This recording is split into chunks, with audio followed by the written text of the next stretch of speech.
বিচে দাঁড়িয়ে সমুদ্রের হাওয়া আর তার সাথে সাথে চা, মাত্র 400 টাকা কিন্তু আমরা এত সুন্দর ভালো একটা রুম পেয়ে গেছি। আর এই হচ্ছে ফ্রেজারগঞ্জে ফ্রেজার সাহেবের বাড়ি, এখানে। তো এই হচ্ছে বেনফিশ, দেখতে পাচ্ছ কতগুলো বড় বড় ট্রলার দাঁড়িয়ে রয়েছে এখানটায়, কত মাছ দেখো। তো এই হচ্ছে হাতানিয়া দুয়ানিয়া ব্রিজ আর তার সাথে এই হচ্ছে হাতানিয়া দুয়ানিয়া নদী।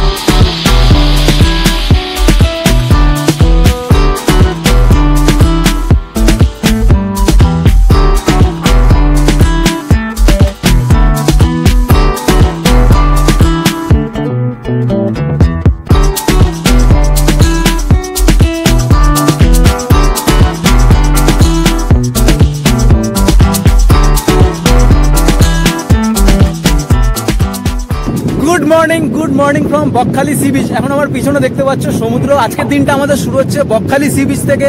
কালকের আমরা বকখালি এসেছিলাম, এসে হোটেলে উঠেছিলাম বিকেলবেলা। কালকে সেইভাবে ঘুরে দেখার সময় পাইনি কোনো কিছু, কিন্তু আজকের দিনটা আমরা বকখালি এবং বকখালির আশেপাশে যা যা সাইট সিন রয়েছে সেইগুলো ঘুরে দেখবো। এখন দেখতে পাচ্ছ ঘড়িতে বাজে 9:20। আমাদের হোটেল ছাড়তে হবে 10টার সময়। আমরা জাস্ট একটুখানি ঘুরতে এসেছি সমুদ্রে, এখানটা এসে একটু হাওয়া খেয়ে নিয়ে তারপর ব্রেকফাস্ট করে নিয়ে গিয়ে হোটেল ছেড়ে দেবো। হোটেল ছেড়ে দিয়ে তারপর বকখালিতে আশেপাশে যা যা সাইট সিন রয়েছে সেগুলো ঘুরে দেখবো।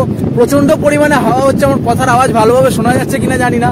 আর একমাত্র বকখালিতে এলেই তোমরা এই জিনিসটা দেখতে পাবে যে সামনে দেখো কতটা জল, তারপরে আবার চড়া পড়ে গিয়ে তারপরে আবার কিন্তু জল। ওই দিকটায় কিন্তু ভালোই ঢেউ আছে ওই দূরে। এখন আমরা এখান থেকে একটু ব্রেকফাস্ট করে নেবো। ব্রেকফাস্ট করে নিয়ে তারপরে আমরা হোটেল ছেড়ে দিয়ে বেরিয়ে যাব। বেরিয়ে গিয়ে আমরা হচ্ছে যা যা সাইট সিন রয়েছে আশেপাশে সেগুলো ঘুরে তোমাদের দেখাবো।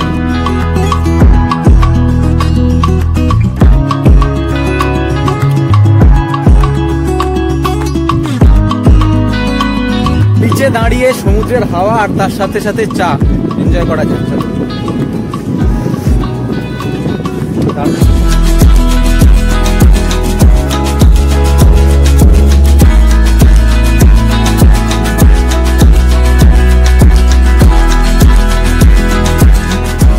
দীঘাতে যেমন হলুদ বালি, বকখালিতে কিন্তু সাদা বালি। আর একটা জিনিস তোমাদের দেখাই, ওইদিকে গরুটা দাঁড়িয়ে রয়েছে দেখতে পাচ্ছ, আমি জুম করে দেখাচ্ছি। গরুটা কিন্তু জলের ওপারে দাঁড়িয়ে রয়েছে, মানে ও একা বলে না, ওপারেও কিন্তু বেশ কিছু গরু কিন্তু অনেক দূরে জলের ওপারে দাঁড়িয়ে ছিল। মানে যখন জোয়ার আসবে তার সাথে সাথে কিন্তু ওরা ঠিক চলে আসবে, ওদের কাউকে গিয়ে আনতে হবে না। ঝাউবনের ভিতরে দেখো চারিদিকে ঝাউবন, পুরো জঙ্গলে ঘেরা। সামনে দেখো ক্যাকটাস গাছ দেখো।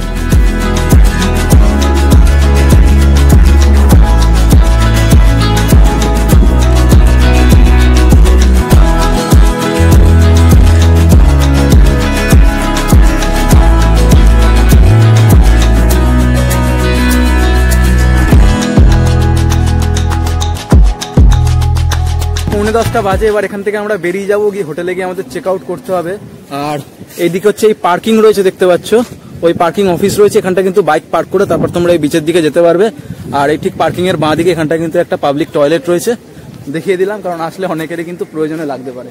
তো এখানে পার্কিং চার্জ হচ্ছে 10 টাকা করে। সকাল 6টা থেকে রাত 10টা পর্যন্ত তোমরা 10 টাকা দিয়ে একটা কুপন কাটলে, মানে 10 টাকা দিলে একটা ওরা কুপন দেবে। সেই কুপন দিয়ে কিন্তু তোমরা সারাদিনে যতবার ইচ্ছা বাইক রাখতে পারবে, বার করতে পারবে, মাত্র 10 টাকার বিনিময়ে। যখন তোমরা মানে গেট থেকে এখান থেকে ঢুকবে তোমাদেরকে কিন্তু কুপনটা দেখিয়ে ঢুকতে হবে, বেরোনোর সময় দেখাতে হবে না। আর এই হচ্ছে ঘর। আমি ঘরটা একবার তোমাদের দেখিয়ে দিচ্ছি, আমাদের ঘরটা কত কেরম কি রেট নিয়েছে। তোমরা জাস্ট বললে বিশ্বাস করবে না, মাত্র 400 টাকায় আমরা যে ঘর পেয়েছি। ঘরটা তোমরা দেখাচ্ছি তোমাদের, একবার তোমরা দেখলে অবাক হয়ে যাবে। তো এই হচ্ছে মেন গেট, দেখতে পাচ্ছ। গেট থেকে ঢোকার সাথে সাথে এই ডান দিকে হচ্ছে এখানটায় রিসেপশন রয়েছে। এখানটা হচ্ছে রিসেপশনে এখন ম্যানেজার বাবু নেই। আর আমাদের যে হচ্ছে ঘরটা সেটা হচ্ছে গ্রাউন্ড ফ্লোরে। এই হচ্ছে সোজা গিয়ে একদম হচ্ছে গ্রাউন্ড ফ্লোরে এই একটা ঘর রয়েছে দেখতে পাচ্ছ। আর হচ্ছে গ্রাউন্ড ফ্লোরে এখানটায় আর একটা ঘর রয়েছে। আমাদের ঘরটা হচ্ছে এই 103 নম্বর ঘর। এই ঘরটা দেখাচ্ছি তোমাদের। তো এই হচ্ছে দেখতে পাচ্ছ আমাদের এইটা হচ্ছে ঘর। আমরা এখানটাতে ছিলাম, তাই জন্য জামা কাপড় ব্যাগপত্র সব এরকম একটু অগোছালো হয়ে রয়েছে। ঘরটা একদম দেখতে পাচ্ছ কি সুন্দর, দারুণ, একদম মানে খুব রিসেন্টলি মনে হয় রং টং করে একদম মেনটেন করা হয়েছে।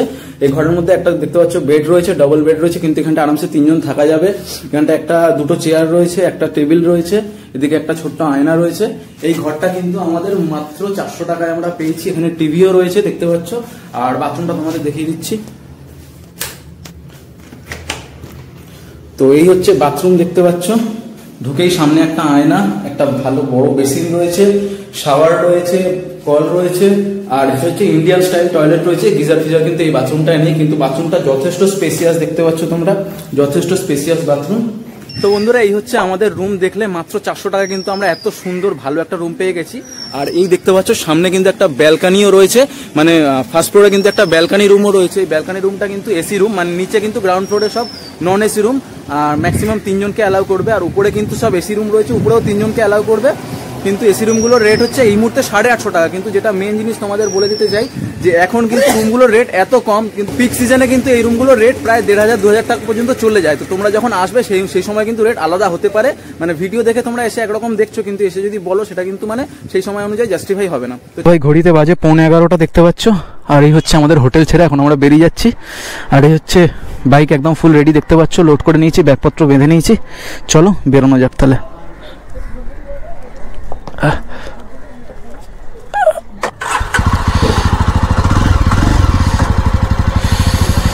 চলো বেরোনো যাক তাহলে। তো এই বাঁ দিকে হচ্ছে বিচ, আর এই ডান দিক থেকে হচ্ছে আমরা এসছি।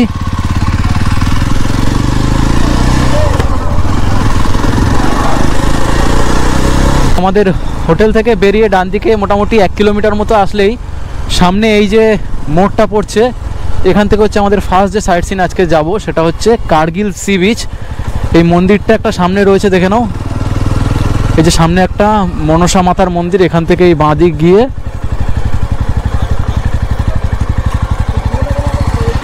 এই ডান দিকের যে রাস্তাটা চলে যাচ্ছে, এই সোজা রাস্তাটা গেলে হচ্ছে একটা বিচ আছে, কার্গিল সি বিচ। দিকে যাওয়ার রাস্তাটা কি সুন্দর দেখো, একদম সরু রাস্তা পিচের, আর দু সাইড থেকে ঘন গাছপালা, দারুণ। অ্যাকচুয়ালি এই জায়গাটা হচ্ছে মেনলি একটা সানসেট পয়েন্ট। কালকের আমরা এসে বিকেলবেলা এসেছিলাম, এসে দেখে গিয়েছিলাম, খুব সুন্দর একটা সানসেট পয়েন্ট। ওই হচ্ছে কার্গিল সি বিচের ভিউ পয়েন্ট। বাহ বাহ, একবার দেখো দেখো একবার জাস্ট লোকেশনটা। কালকে যখন আমরা এসেছিলাম জল কিন্তু অনেক দূরে ছিল, দেখতে পাচ্ছ তোমাদের যেমন দেখাচ্ছি। আমি কালকের হেঁটে হেঁটে অনেকটা দূর গিয়েছিলাম, আর এখন দেখো পুরো এইখানটায় উঠে এসছে। কালকের এখানটায় কিন্তু বাচ্চারা খেলাধুলা করছিল, ছেলেপুলেরা, মানে পুরো এই জায়গাটা খেলার মাঠ হয়ে যায় বিকেলবেলা কিন্তু পুরো এই জায়গাটা।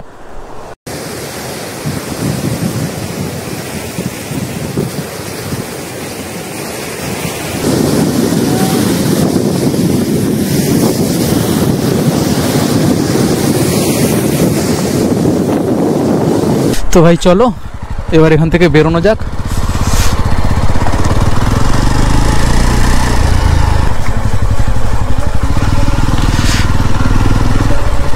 তো এরপর আমাদের যে জায়গাটা সেটা হচ্ছে ফ্রেজারগঞ্জ। তো এই রাস্তা দিকে এরাম এসে আমরা ঢুকেছিলাম কার্গিল সি বিচের জন্য। আর ঠিক এইদিকে এই যে ডান দিকে রাস্তাটা চলে যাচ্ছে, এইদিকে সোজা গেলে হচ্ছে ফ্রেজারগঞ্জ। মানে অ্যাকচুয়ালি এই জায়গাটাই ফ্রেজারগঞ্জ, কিন্তু এখানে যেটা দেখা রয়েছে ফ্রেজার সাহেবের বাড়ি, মানে ভাঙাচোরা একটা বাংলো অবস্থায় পড়ে রয়েছে সেইটা। চলো দেখা যাক। তো বন্ধুরা এই হচ্ছে সামনে দেখতে পাচ্ছ ফ্রেজারগঞ্জে ফ্রেজার সাহেবের বাড়ি। এদিকে বাঁধের বানানোর কাজ চলছে, দেখতে পাচ্ছ এখানটা জেসিবি এসে রয়েছে, পুরো বাঁধ বানানোর কাজ চলছে এই দিকটা দেখতে পাচ্ছ, কারণ জলের বিশাল ঢেউ আসছে দিক থেকে। আর এই হচ্ছে ফ্রেজারগঞ্জে ফ্রেজার সাহেবের বাড়ি, এখানে নিচে নামও লেখা রয়েছে অ্যান্ড্রিউ হেন্ডারসন ফ্রেজার। তো ফ্রেজারগঞ্জ থেকে আমরা বেরিয়ে গেলাম। এবার হচ্ছে আমাদের আর দুটো স্পট বাকি রয়েছে, একটা হচ্ছে বেনফিশ। বেনফিশের জায়গাটা হচ্ছে ওখানটায় সব ট্রলার আসে, আর ওখানটায় নাকি ট্রলারে করে একটা মানে চড়াও যায়, জলে নামা যায়, মানে জলে একটা ট্রলার ঘুরিয়েও আনে, এরম ব্যাপার রয়েছে। তো জানি না, সেটা গিয়ে দেখি। আর তারপরে রয়েছে হচ্ছে হেনরি আইল্যান্ড। এই দুটো জায়গা আমাদের বাকি রয়েছে।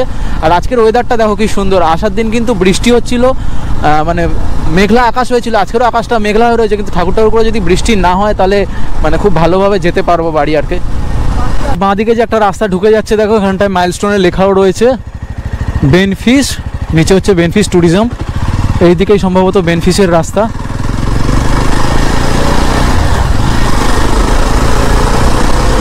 তো এইখান থেকে বাঁ দিকে একটা গেট রয়েছে দেখতে পাচ্ছ, ফ্রেজারগঞ্জ মৎস্য বন্দর। ঢোকা যাবে তো? ভিতরে বাইক নিয়ে যাওয়া যায় তো? যাওয়া যায় না? এই বেনফিশ জায়গাটা আমাদের হোটেল থেকে বলে দিল যে এখানটায় গিয়ে মানে ট্রলার ফলার বা ট্রলারে করে ঘোড়ায় এরম কিছু আছে। এরম কি আছে কিছু? আচ্ছা, এই বেনফিশের ভিতরে এখানে একটা হেলিপ্যাড রয়েছে দেখো। এই একটা হেলিপ্যাড, হ্যাঁ, আর একটা ওইদিকেও একটা হেলিপ্যাড, এটা হয়ে গেছে, হ্যাঁ ওটা রেডি হচ্ছে, দুখানা হেলিপ্যাড, এখানে হেলিকপ্টারও ল্যান্ড হয় তার মানে। তো যাই হোক, দেখলে আমাদের হচ্ছে টোল রুম ছিল ওখানে একটা, ওটা 5 টাকা করে হচ্ছে প্রত্যেক জনের জন্য, আর বাইকের জন্য 5 টাকা করে, 15 টাকা আমাদের টাইম কেটে নিল, একটা কুপন দিয়ে দিল। এবার গিয়ে যদি ট্রলারে করে ঘোরা যায়, মানে যেটা আমাদের হোটেল থেকে বলে দিয়েছিল, চলো জেনে দেখি গিয়ে। তো এই হচ্ছে বেনফিশ, দেখতে পাচ্ছ কতগুলো বড় বড় ট্রলার দাঁড়িয়ে রয়েছে এখানটায়। অ্যাকচুয়ালি এটা হচ্ছে একটা ফিশিং পোর্ট, মাছ ধরার জন্য এই ট্রলারগুলো ইউজ করা হয়। এখানে কত লোক কাজ করছে দেখতে পাচ্ছ, আর এদিকে লম্বা চলে গেছে কিছু দূর রাস্তা, সব ট্রলারে এরকম জাল বুনছে, জাল রিপেয়ারিং হচ্ছে, মাছ ধরে ধরে আনছে। দেখো মাছ নামাচ্ছে এখান থেকে, কতগুলো মাছ নামাচ্ছে, দেখো তোমাদের দেখাই কি কি মাছ এখান থেকে আসছে। দেখো কত মাছ, দেখো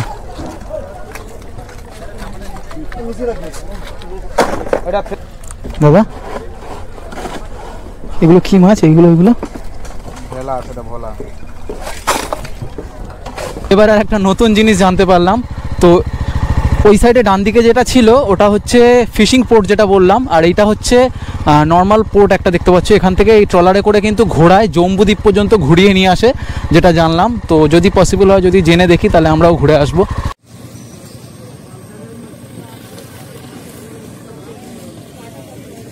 তো বন্ধুরা দেখতে পাচ্ছ এই হচ্ছে আর একটা পোর্ট, এখানেও মাছের কারবার চলছে। কিন্তু এই যে লঞ্চ দেখতে পাচ্ছ, এই লঞ্চ হচ্ছে নিয়ে যায় জম্বুদ্বীপ থেকে ঘুরিয়ে আনে।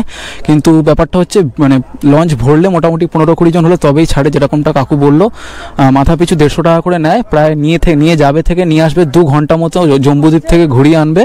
কিন্তু লঞ্চ ভরলে তবে, আর যদি লঞ্চ না ভরে, মানে আমরা দুজন এসেছি, যদি দুজন যাবো মনে করি, তাহলে প্রায় 2-3 হাজার টাকা পুরো চার্জ করবে বললো। তো অত দিয়ে তো যাওয়া সম্ভব না, এখন লঞ্চ ভরেও নি, দেখতে পাচ্ছেন কখন লোক হবে তার ঠিক নেই।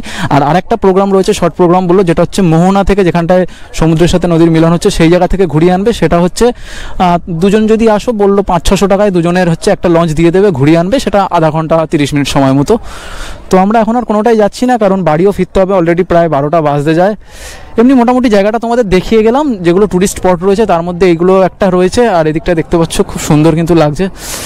ওইটা হচ্ছে ওই মানে এটা যেখানটা আগে গেছিলাম, বেনফিশের ওই প্রথম যেখানটা বেনফিশের প্রথম যে জায়গাটা গেছিলাম, ওই জায়গাটা, আর ঠিক ওর পাশে কিন্তু ওখান থেকে দেখা যাচ্ছিল এই জায়গাটাও। তাই এই যে বেনফিশের যে পুরো জায়গাটা দেখলে, এটা কিন্তু রাজ্য সরকারের আন্ডারে, হ্যাঁ, মৎস্য দপ্তর পুরো এটা দেখতে পাচ্ছ। সেই জন্যই কিন্তু এখানটায় সামনে ফেলিপ্যাডগুলো রয়েছে।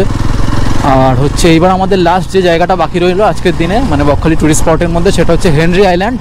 তবে হেনরি আইল্যান্ডটা অনেকের কাছে শুনলাম যে এখন নাকি বন্ধ রয়েছে, ওখানটা কাজ চলছে। তাও জায়গাটা কোন জায়গাটায় কতটা যাওয়া যায় একবার দেখে নেবো, দেখিয়ে দেবো তোমাদের।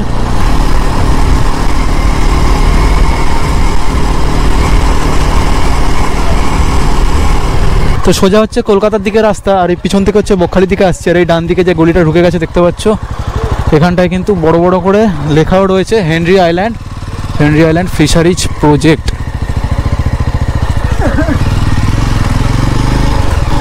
তো বন্ধুরা এই হচ্ছে হেনরিজ আইল্যান্ডের গেট, দেখতে পাচ্ছ। এটা হচ্ছে একটা মৎস্য বন্দর, ফিশারিজ প্রজেক্ট। চলো ভিতরে কতদূর যাওয়া যায় দেখি, ভিতরে আদৌ পুরো যেতে দেবে কি না। বন্ধ রয়েছে, কতদিন কাজ চলবে এরকম? হ্যাঁ, 2 দিন হলে শেষ, সত্যি। ওই বেনফিশের মতো এটাও এরকম তোমার মৎস্য বন্দর, তাই তো? আচ্ছা, ঠিক আছে বন্ধুরা, এই হচ্ছে হেনরি আইল্যান্ডের গেট, বন্ধ রয়েছে দেখতে পাচ্ছ। মানে আমরা যেটা শুনেছিলাম সেটা ঠিকই, 2 দিন আর কাজ বাকি রয়েছে বলছে, 2 দিন পরে কিন্তু এলে এই বন্দরটাও দেখা যাবে। যাই হোক, চলো এখান থেকে তাহলে আর দাঁড়িয়ে থেকে লাভ নেই। আমাদের মোটামুটি যা 4টে ট্যুরিস্ট স্পট ছিল সেগুলো কিন্তু সব ঘোরা হয়ে গেল। তার মধ্যে দেখলে সেরকম খুব ভালো যে সব দেখার মতো তেমন কিছুই নয়। ফ্রেজার সাহেবের বাড়িটা ওই ভাঙাচারা হয়ে পড়ে রয়েছে, তোমার এই হেনরি আইল্যান্ডও বন্ধ হয়ে পড়ে রয়েছে, বেনফিশটাও শুধু ওই ট্রলার, আর অনেক টাকা খরচা করতে পারলে বা একমাত্র পিকনিক স্পট, মানে পিকনিক টাইম শীতকালে এলে তখন কিন্তু ওই ট্রলারে করে ঘোরানো যাবে, ঘুরতে যেতে পারবে। তো এখন ঘড়িতে বাজে হচ্ছে 12টা বেজে 15 মিনিট, দেখতে পাচ্ছ। বকখালি ঘোরা আমাদের কমপ্লিট হয়ে গেল। বকখালি টোটাল 2টো ভিডিও দিলাম, ফার্স্ট এপিসোডে হচ্ছে কলকাতা থেকে বকখালি এসেছিলাম, পুরো জার্নিটা শেয়ার করেছিলাম তোমাদের সাথে।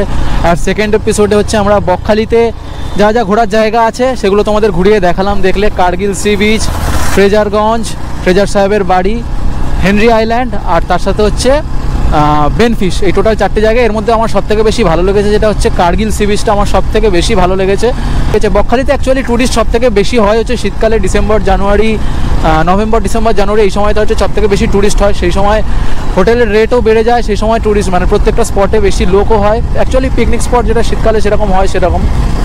তো যাই হোক, এখান থেকে বাড়ি মোটামুটি বাকি রয়েছে আর 110 কিলোমিটার ডায়মন্ড হারবার রোড ধরে গেলে। আর যদি কুলপি হয়ে জয়নগর হয়ে যাওয়া যায় তাহলে 105 কিলোমিটার বাকি রয়েছে। এখনও ভেবে দেখিনি কোনটা দিয়ে যাবো, চলো যাওয়া যাক দেখি। তো মোটামুটি বকখালির 2টো এপিসোড এখানেই তাহলে আমার কমপ্লিট হয়ে যাচ্ছে। বকখালি কলকাতা থেকে আসা প্লাস বকখালি এসে তোমাদের ঘুরিয়ে দেখানো, কী কী টুরিস্ট প্লেস রয়েছে, কী কী ঘুরে দেখার জায়গা রয়েছে সব দেখিয়ে দিলাম।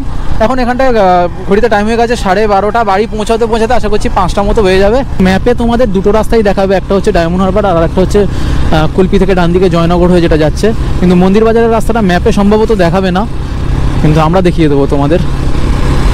তো কলকাতা এখান থেকে পুরো 102 কিলোমিটার বাকি, আর ডায়মন্ড হারবার 58 কিলোমিটার, আর সামনে পড়বে হচ্ছে সেই টোল বুথটা।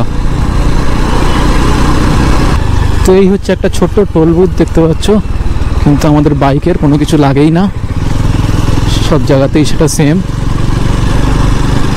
আর এই হচ্ছে শুরু হলো আমাদের হাতানিয়া দুয়ানিয়া ব্রিজ, বা যেটাকে নামখানা ব্রিজও বলা হয়।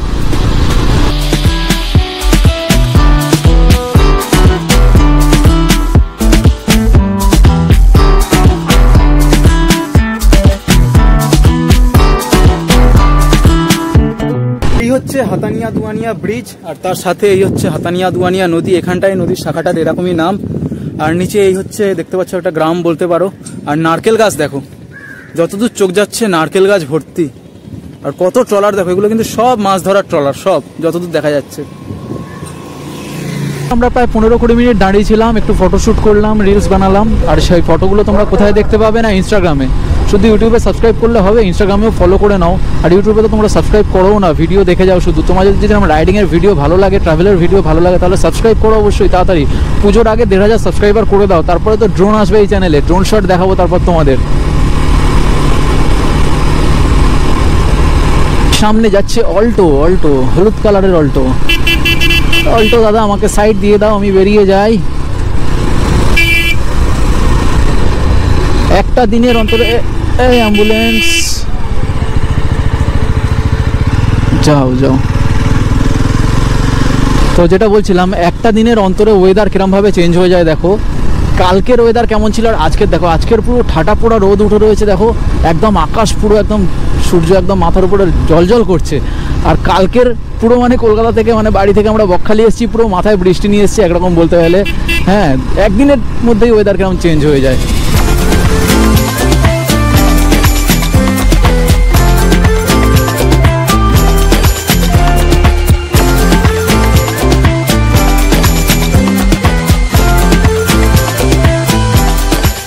তো আমরা কুলপি চলে এসেছি, দেখতে পাচ্ছ এই হচ্ছে কুলপি মোড়। আর এখান থেকে আমরা ডান দিক চলে যাচ্ছি। আর এই সোজা যে রাস্তাটা চলে গেছে এটা গেলে কিন্তু ডায়মন্ড হারবার চলে যাচ্ছে। আর এই পার থেকে গেলে লক্ষ্মীকান্তপুর হয়ে জয়নগর হয়ে যাওয়া যায়, কিন্তু আমরা মন্দির বাজার হয়ে যাব। সামনে এই যে গাড়িটা যাচ্ছে, এই গাড়িটার পিছনে কি লেখা রয়েছে দেখো, আমি ছোট আমাকে মেরো না। কিন্তু আমি ছোট লেখা আছে, কিন্তু সাইজ দেখো নিয়ে যাচ্ছে যা জিনিস, হয়তো বড় জিনিস নিয়ে যাচ্ছে। যদি এগুলো লোড ক্যারিং ক্যাপাসিটি এরকম হয়েই থাকে, কিন্তু লেখাটা খুব দারুণ। এরকম একটা গাড়ির পিছনে এরকম ইউনিক লেখা থাকে, লেখাগুলো পড়লে হেভি মজা পায়। এই ডান দিকে দেখতে পাচ্ছ ঢুকে যাচ্ছে লক্ষ্মীকান্তপুর স্টেশনের রাস্তা। স্টেশন দেখা গেল, আর হচ্ছে লক্ষ্মীকান্তপুর বাজার পার হচ্ছি। এখান থেকে আমাদের বাঁ দিক নিতে হচ্ছে, আর এই সোজা বেরিয়ে যাচ্ছে হচ্ছে জয়নগর। তো লাস্ট যে বাঁ দিকে টার্নিংটা নিয়েছিলাম, সেই টার্নিংটার পরে প্রায় 5 কিলোমিটার মতো এলাম। এসে আমরা এখন মন্দির বাজারে পৌঁছেছি। এই মন্দিরের কারণ হচ্ছে মন্দির বাজার নাম হয়েছে, আর এখানেও একটা মন্দির রয়েছে। তো মন্দির বাজার মোড়টা পার হওয়ার পর কিছুটা আসার পর বটতলা বলে একটা জায়গা পড়বে, মন্দির বাজার থানা পড়বে, তারপর বটতলা বলে একটা মোড় পড়বে। ওখান থেকে আমরা আবার ডান দিকে ঘুরলাম, ঘুরে হচ্ছে এই ভিতরের রাস্তা দিয়ে। তো অ্যাকচুয়ালি মেন ভিতরের মানে আজকের যে রাস্তাটা দিয়ে আমরা এলাম, এই রাস্তাটা দিয়ে এসে যেটা বুঝতে পারলাম যে হাইওয়ের মতো অত চওড়া রাস্তা নয়, রাস্তাটা মাঝে মাঝে একটু ভাঙাও রয়েছে ঠিকই, কিন্তু মেন যে রাস্তাটা হচ্ছে খুব ফাঁকা, গাড়ি ঘোড়া খুবই কম। রাস্তাটা দেখতে পাচ্ছ অনেকটাই ফাঁকা রাস্তাটা। ভিতরের এই রাস্তাটা দেখো, কি সুন্দর রাস্তাটা দেখো, সরু রাস্তা, পাকা রাস্তা, আর দুধারে গাছ উঠে পুরো উপরটা ঢেকে দিয়েছে। দারুণ ফিল লাগছে, দারুণ।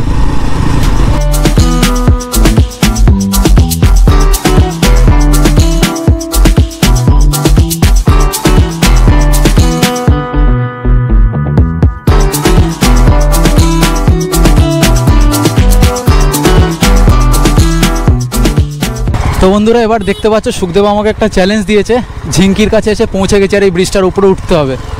এই চ্যালেঞ্জটা আমাকে পার করতে হবে। ফার্স্ট গিয়ারে দিলাম, দেখা যাক।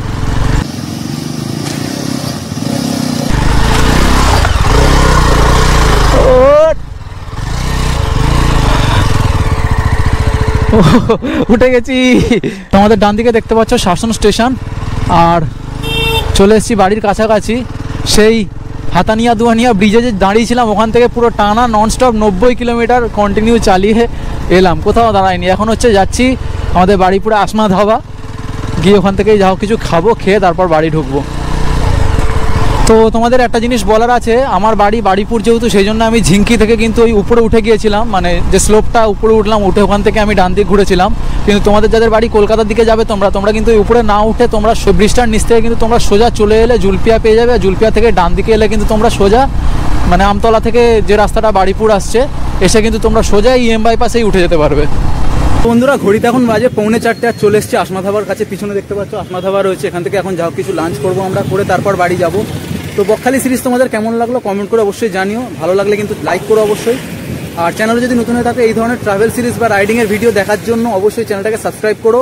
এরপরে কিন্তু সম্ভবত বকখালির পরে গড়বেতার ভিডিও আসবে, তারপরে কিন্তু সামনের মাসে একটা অনেক বড় রাইডের প্ল্যান হতে চলেছে, প্রায় 500 কিলোমিটারের উপর হতে চলেছে। তো চ্যানেলটা কিন্তু অবশ্যই সাবস্ক্রাইব করে রেখো তার জন্য।